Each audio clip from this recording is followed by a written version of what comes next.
चीन के लिए बहुत सारे खतरात पैदा हो रहे हैं। उसकी बरामदात किस हद तक मुतासिर होंगी, मगरबी ममालिक खासतौर से अमेरिका की जब मईशत बैठ रही है, दुनिया की मईशतें बैठ रही हैं, उन पर कितना असर पड़ेगा। पहले ही मईशत उसकी सुकड़ चुकी है, जो कि बहुत 30 साल में पहली दफ़ा हुआ।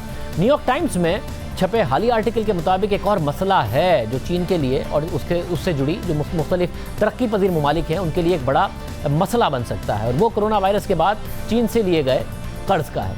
द काइल इंस्टीट्यूट, जो कि एक जर्मन रिसर्च ग्रुप है, उसके मुताबिक चीन ने तरक्की पजीर ममालिक को 520 अरब डॉलर्स का कर्ज दिया हुआ है। और इतनी बड़ी रकम का कर्ज देने का मतलब है कि चीन IMF और वर्ल्ड बैंक दोनों से बड़ा कर्ज देने वाला मुल्क है।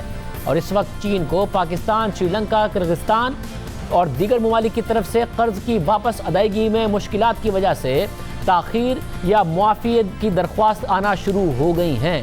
पिछले कुछ सालों में चीन ने तरक्की पजीर ममालिक को भरपूर कर्ज दिए ताकि उसका रसूख बढ़े और वो सियासी और मुआशी सुपर पावर बन जाए। कर्ज लेने वाले ममालिक ने अपनी बंदरगाहें, मादनियात की कानें और दूसरे अहम ज़खायर गिरवी रखकर कर्जे लिए। और अब जबकि कोरोना वायरस के बाद दुनिया भर की मईशतों का बुरा हाल है, तो चीन से कर्ज लेने वाले ममालिक उसे बता रहे हैं कि उनके लिए कर्ज वापस करने के ना मुश्किल है। मगर चीन के लिए इस हवाले से फैसला करना मुश्किल हो रहा है। अगर वो कर्ज़ों को रिस्ट्रक्चर करता है या मुआफ़ कर देता है तो उससे उसका अपना मुआशी निज़ाम दबाव में आ सकता है और चीन अपने अवाम को नाराज़ भी कर सकता है, जो खुद मुआशी सुस्तरवी का शिकार हैं। वो नाराज़ होंगे कि दूसरे ममालिक का कर्ज क्यों माफ़ कर दिया। और अगर चीन कर्ज की वापसी पर जोर देता है तो ये वक्त भी मुनासिब नहीं है, क्योंकि मुख्तलिफ ममालिक पहले ही चीन पर कोरोना वायरस को दुरुस्त अंदाज में हैंडल ना करने का इल्ज़ाम लगा रहे हैं और दुनिया में उसका सियासी असर व रसूख पहले ही खतरे में है। न्यूयॉर्क टाइम्स के मुताबिक चीन पहले ही मास्क और मेडिकल आलात अतिया करके या बेच कर खुद पर होने वाली तनकीद को कम करने की कोशिश कर रहा है।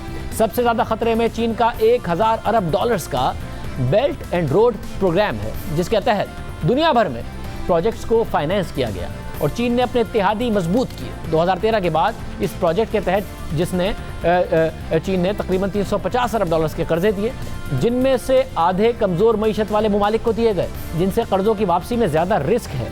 चीन ने कर्ज़ों की मुआफ़ी के इम्कान को तो मुस्तरद कर दिया है, मगर ये इशारा ज़रूर दे दिया है कि वो मुज़ाकरात के लिए तैयार है। कुछ केसेस में तो चीन ने एक्शन भी ले लिया है, जिसमें किर्गिस्तान का 1.7 अरब डॉलर्स का कर्ज रीशेड्यूल कर दिया गया है, मगर उसकी तफसीलात अवाम के सामने नहीं रखी गई है। चीन की मुआशी तरक्की के बावजूद भी चीनी अवाम की आमदनी तरक्की याफ्ता ममालिक का 1/4 से भी कम है और कोरोना वायरस से आने वाले दबाव की सूरत हाल और ख़राब हो गई है और मईशत पहली दफ़ा सुकड़ने जा रही है। तो चीन के अपने अवाम का बहुत ज़्यादा दबाव है और अब चीन के लिए बड़ा चैलेंज है कि अपने पैसे कैसे वापस लेता है।